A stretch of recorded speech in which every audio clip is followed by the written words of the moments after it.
हजुरहरूलाई मैले भने त नि केही समयपछि यो ठाउँ एकदमै ब्युटिफुल देखिन्छ भनेर।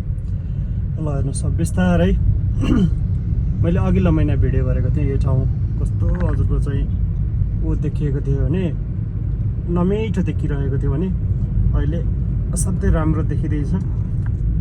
आज पनि मौसम क्लियर छैन एकदम, यो पोल्युसनले गर्दा हो होइन। साइडमा फुलहरू कस्तो मिठो फुलिरहेको छ।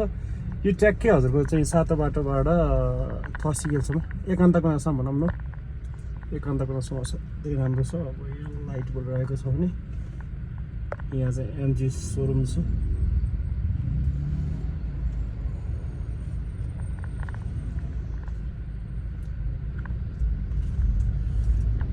अब एकचोटि पानी पर्यो भने जो राम्रो देखिन्छ।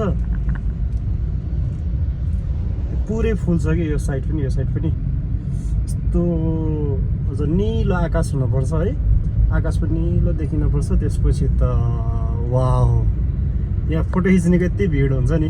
हल्का सुरु भइसक्यो त्यो साइड हो, कपालहरू बस्ने जस्ट डेटिङ प्लेस जस्तो देखिन्छ होइन, एकदम ब्युटिफुल देखिन्छ। अब जो पनि बस्ने नै भयो, द्याट्स कमन है। यो पनि यता पनि सिङ बबा लागेको छ। यो चट्ट बिचमा सर गाडीहरूले छोट्ट कार लिएर हिँड्दाखेरि निलो आकाश होइन, चट्ट यो ब्युटिफुल सिन हुँदा त वाह, कसलाई मन पर्दैन क्या साथीहरू, कसलाई मन पर्दैन। मलाई चाहिँ लास्टै मनपर्छ होइन। मामाजीले पुरा दिइरहनु भएको छ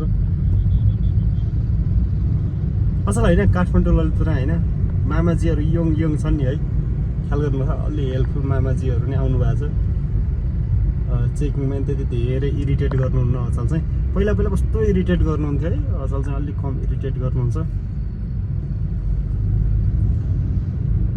ठ्याक्कै यो निलो आकाश भइदियो यस्तो राम्रो देखिन्थ्यो साथीहरू। मौसम चाहिँ सफा भएको छैन, लेट्स सी केही दिनपछि अझै राम्रोसँग पानी पऱ्यो भने, सफा भइदियो भने यस्तो ब्युटिफुल देखिन्छ। हजुरहरू पनि आउनु होला, यो ललितपुर एरिया हो, भिजिट गर्ने होला। म त अवसर अफिसतिर निस्किँदैछु। बाई सबै साथीहरूलाई गुड मर्निङ, सँगसँगै अब नाइस डे, हजुरको दिन सुखद रहोस्। अनि अहिले चाहिँ पछिल्लो समय काठमाडौँमा निस्किँदा चाहिँ हजुरहरू हिँड्दै हुनुहुन्छ भने मास्क लगाएर हिँड्नु होला, बी सेफ साथीहरू।